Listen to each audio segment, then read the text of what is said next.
Good morning everyone, welcome back to my new vlog. કેમ છો બધા? આઈ હોપ બધા મજામાં હશો.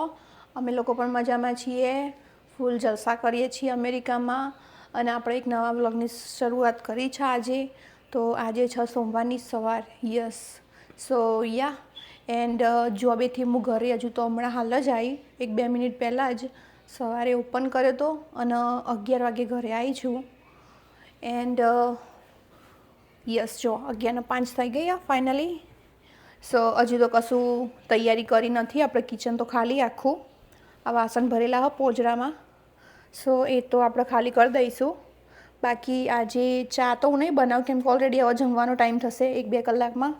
સો ચલો જોઈએ અંદર શું બનાવવા જેવું છે. સૌથી પહેલાં તો આજે ચોળી બનશે અમારા ઘરમાં, તો ચોળી લઈ લઈએ. સો ગાઈસ, ફાઇનલી ચોળી કાઢી દીધી ફ્રીજમાંથી અને આજે હું બનાવીશ એકલું ચોળીનું શાક. યસ, અને જોડે બનાવીશ રોટલી એન્ડ છાશ પણ બનાવું, નક્કી નહીં. અને આજે કંઈક અવાજ ચેન્જ થયો ને એવું લાગે, કેમ કે એવું લાગી રહ્યું કે હવે શરદી થશે. કેમ કે અમારે તો અહીંયા વાતાવરણ બહુ ચેન્જ થાય. આખું વીક વરસાદવાળું છે. સમટાઈમ્સ સ્નો એ પડી જાય, પછી ગરમી એ પડે. એના લીધે વાતાવરણ બહુ ચેન્જ થાય. અને એની આજે અવાજ પણ થોડો બેહી ગયો એવું લાગે જ છે. એન્ડ માથામાં મેં ઓઇલ તો નહીં નાખ્યું, પણ ચીપકું લાગે, આઈ નો. સો જો ગાઈસ, અમેરિકામાં છે ને આવી ચોળી મળે. ઇન્ડિયામાં થોડી નાની હોય, આવડી માપની હોય, લગીનની. પણ અહીંયા તો જો કેટલી લાંબી છે ને. હવે એમાંથી આવું બધું અમુક ગંદો પાર્ટ હશે ને એ બધું કાઢી દઈશું. જો અમુક બગડી ગયેલી છે ને અંદર. સો અહીંયા તો આવી ચોળી આવે. હવે આ બધું ઉપરનું બધું કાપીને મસ્ત સમારી દઈએ. સો આ પણ સમારીશ અને આર્યું પણ સમારીશ જોડે. સો ફાઇનલી આપણે બપોરના 12 વાગી ગયા અને 12 અને 8 થઈ ગઈ ઓલરેડી. એક બાજુમાં મેં સબ્જી મસ્ત ધોઈને અહીંયા નીતરવા મૂકી દીધી હતી. તો જો મસ્ત નેતરે જાય. એન્ડ આ બાજુમાં છે ને મેં નાનું લસણ સમારીને લઈ લીધું. કેમ કે મને આ શાકમાં લસણ વધારે હોય ને તો વધારે ભાવે, સારું ભાવે. એન્ડ એક બાજુમાં મસાલું પણ રેડી કરી દીધું. તેલ પણ મેં લઈ લીધું ઓલરેડી. સો હવે વઘાર કરીશું શાકનો. આ શાકનો તો સાદો સિમ્પલ જ વઘાર હોય, કંઈ નવું હોતું નહીં. ટામેટો અમુક લોકો એડ કરતા હોય છે, પણ આજે હું નહીં કરું. આવી રીતે જ વઘારીશ બસ. 1, 2, 3, that's it. So finally guys, તેલ આવી ગયું. મેં ઓલરેડી થોડી રહી નાખીને ચેક કરી લીધું.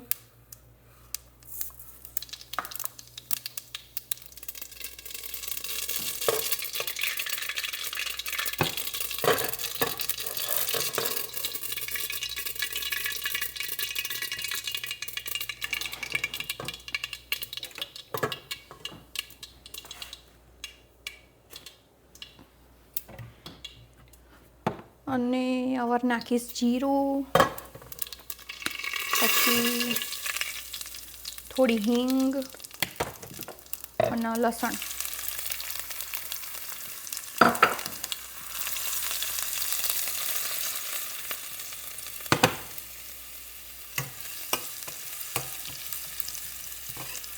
લસણ થોડીક વાર ચડવા દઈશ. બહુ બધું એ નહીં, માપનું જ. થોડો કલર ચેન્જ થાય ત્યાં સુધી.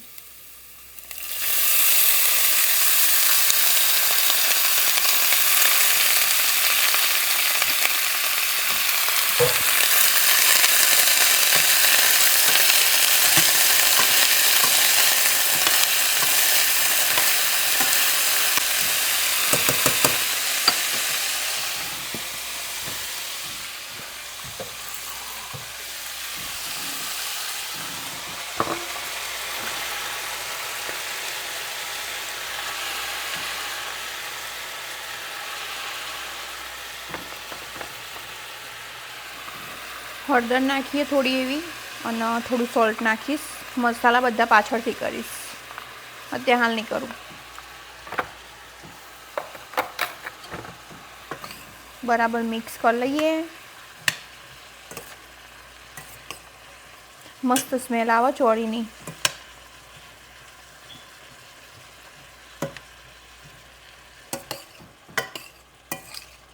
અને મેં એક અંદર સહેજ પાણી વેડ્યું હતું કેમ કે નીચે ચોંટે નહીં ને એકદમ. એ ધીમા ગેસે મૂકીએ એટલે મસ્ત ચડી જશે. ધીમો ગેસ કરી દીધો અને ઉપરથી છે ને ડીશ મૂકીશું. પેલું જે કાચવાળું ઢાંકણું હતું ને એ નહીં ઢાંકું. જો આવી રીતનું પાણી ભરી દીધું ડીશમાં. હવે મૂકી દઈશ. બસ આવી રીતે ચડવીશ. તો ચલો લોટને એવું બાંધીએ. સો ફાઇનલી ગાઈસ જો પાણી ખાસું એવું બળી ગયું. દેખાય ડીશમાં. હવે છે ને થોડા ઘણા મસાલા કરી નાખીએ શાકમાં તો મસ્ત મજબૂત ટેસ્ટ આવી જાય નરખો.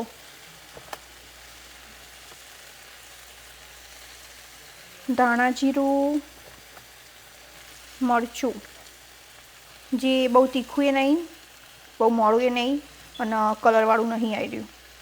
અને એક સહેજ હળદરે પણ નાખી દઉં કેમ કે જોવો એવો કલર નહીં આવ્યો. એન્ડ ગરમ મસાલો માપનો. સો યા આટલા મસાલા કર્યા છે. અત્યારે હાલમાં મિક્સ કરી દઈશું. થોડું પાણી વેડવું પડશે કેમ કે પાણી શાકમાં બળી જ જુઓ નહીં અંદર.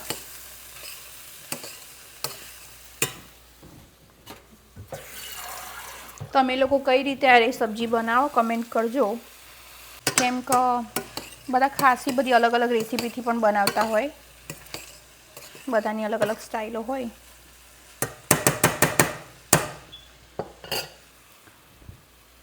સો ચલો ફરીથી ઢાંકી દઈશું અને આમાં ઉપર પણ થોડું એવું પાણી વેરી દો કેમ કે બહુ ઓછું થઈ ગયું.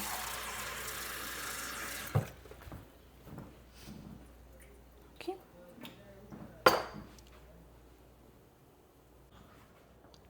સો ફાઇનલી ગાઈસ સબ્જી રેડી થઈ ગઈ અને અમે ઉપરથી થોડી એવી સુગંધ નાખી. સહેજ જ નાખી, બહુ નહીં નાખી. કોથમીર નાખી દઈએ અને શાક ready to eat or go જે હોય. મિક્સ કરી દઈએ અને જો એક બાજુમાં મેં લોટ પણ બાંધી દીધો એટલે હવે શાક ને એવું બધું નીચે મૂકીને ગરમા ગરમ રોટલી બનાવી દઉં અને બધાને ખાવા પણ બેસાડી દઉં. તમારા લોકોને પણ આવવું હોય ખાવા માટે તો મોસ્ટ વેલકમ. હું ખાવાનું બનાવી આપીશ ગરમ ગરમ. ઓકે ડન થઈ ગઈ છે કમ્પ્લીટ. હવે ઢાંકી દઈશું તો ગરમ રહે ને સબ્જી.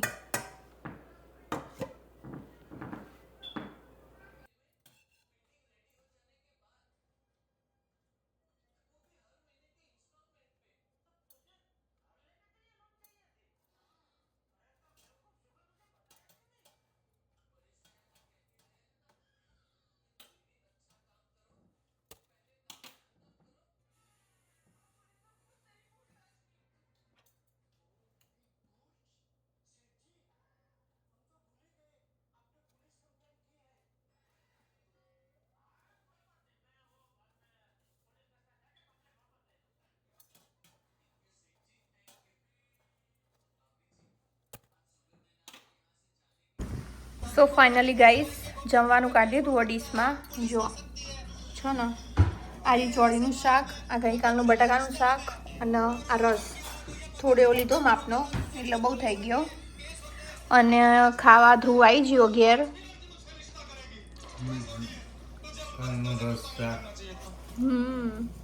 જેઠાલાલ ચાલુ કરી દીધું એક બાજુ અને અંકિત આવી ગયો ઘેર. તો ચલો જમી લઈએ. શાકમાં તો જો હજુ શાક અંદર વધારે જ બનાવ્યું હતું મેં. સો ફાઇનલી ગાઈસ ખાઈ પીને કામકાજ પતાવી નાખ્યું. બધું મસ્ત પતી ગયું. એન્ડ આજના વાસણ તો જોવા માપના જ હતા, બહુ નહોતા. એન્ડ બધી ક્લિનિંગ થઈ ગઈ કિચનની. અને હવે હું જઈશ આરામ કરવા. યસ કેમ કે મને હવે નહીં ગમતું આ બધું નાક અને ગળું ને એ બધું બળો બોલવું એ ગમતું નહીં એટલું બધું. તો પછી મળીએ સીધા રાતે રસોઈના ટાઈમે. જોઈએ રાત સુધી અવાજ નીકળે કે પછી જતો જ રહેવા આપ દો. સો યા ચલો મળીએ પછી. સો ફાઇનલી ગાઈસ ફ્રેશ રૂમની બહાર તો આવી ગયું. એન્ડ ગળામાં તો બહુ દુઃખ આજે, ખાસું બધું કાનમાં, ગળામાં. સો આજે તો કંઈ નવું ખાવાનું નહીં બનાવું, સાદું સિમ્પલ જ બનાવીશ, કેમ કે એની મને આમ બોલવાનું એટલું બધું મૂડ નહીં. એન્ડ આજે તો ખીચડી, ભાખરી એવું કંઈક જ બનાવીશ. એન્ડ આવું બધું થાય એટલે મને મોઢું થોડું ડલ પડી જાય, ઓછું ગમે નહીં કશું. સો યા ચલો હવે રસોઈની તૈયારી કરીએ. સો ફાઇનલી ગાઈસ, અહીંયા ખીચડીની તૈયારી મેં કરી હાલમાં. હજુ તો કુકર મૂક્યું છે, ગેસ ચાલુ કર્યો, થોડો ફૂલ કરી નાખું. એન્ડ એક બાજુમાં જો આ વખત થોડી અલગ ટાઈપની બનાવું. સો આ બધી મિક્સ દાળ કરીને 3 દાળ લીધી અને ચોખા લીધા, એ ધોઈને પલાળીને મૂક્યું અહીંયા સાઈડમાં. એન્ડ એક બાજુમાં જો આવી રીતનું કંઈક સ્ટફ બધું લીધું હો, ડુંગળી ને બીજું શું છે, બટાકું ને એવું બધું, વટાણા, સિંગ, એક બાજુમાં લસણ ને એ બધું લીધું હો. એન્ડ હવે છે ને મસાલીઓને એવું કાઢીને પછી વઘાર મારી દઈએ ખીચડીનો. થોડો ઘીથી વઘાર મારીશું અને થોડું ઓઇલ નાખીશ. સો યસ ચલો, એટલી તૈયારી કરી અત્યારે હાલમાં, તો એટલું વઘારી દઈએ પછી મળીએ તાન. સો ફાઇનલી ગાઈસ, ખીચડીમાં વઘાર મારી દીધો. હજુ બીજું થોડું પાણી ને એવું એડ કરવાનું બાકી હો.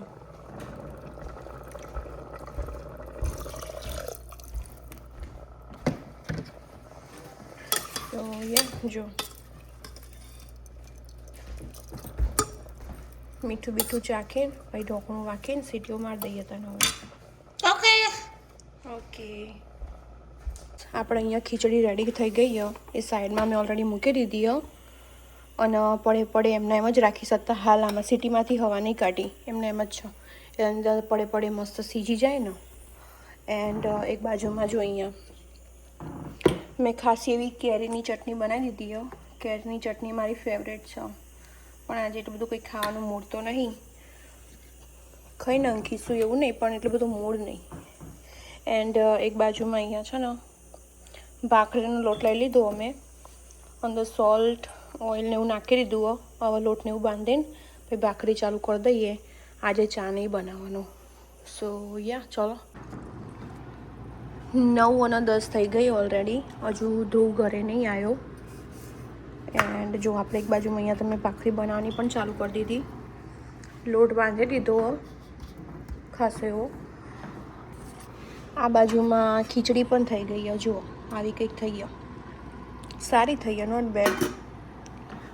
હું તો આવી બનાવતી નહીં એટલે મને એટલો બધો કંઈ આઈડિયા નહીં, પણ સારી થઈ ગઈ, મેં ખાધેલી. સો યસ ચલો ભાખરીઓ બનાવી નાખીએ. સો ફાઇનલી ગાઈસ, જમવાનું બની ગયું. ભાખરી છે, એક બાજુમાં જો મેં અહીંયા લીધું દૂધ લીધું ડ્રાયફ્રૂટ્સ વાળું થોડું, અને ગરમ કર્યું, અંદર ગોળ નાખ્યો. ખીચડી, ચટણી, બધા લોકો જમવા બેસી ગયા. અને કેવું ખીચડીમાં આજે અલગ બનાવી વેજીટેબલ વાળી. નાખ્યું લસણ અંદર થોડું એવું. સો ફાઇનલી ગાઈસ, જમવાનું પતી ગયું, કામકાજ પણ પતી ગયું. એન્ડ એક બાજુ મેં અહીંયા પાણી ઉકળવા મૂક્યું નાશ લેવા માટે, વિક્સ બામનો. જો છે ઉકળે ને બરાબર. હવે છે ને એ તપેલી હવે હું નીચે લઈ જઈશ, ત્યાં મૂકીશ અને હું અંદર બેસીશ અને ઉપર આર્યું ગમગોટ કરી દઈશ. એન્ડ અંદર નાખીશ આર્યો વિક્સનો બામ. યસ તો યા ચલો.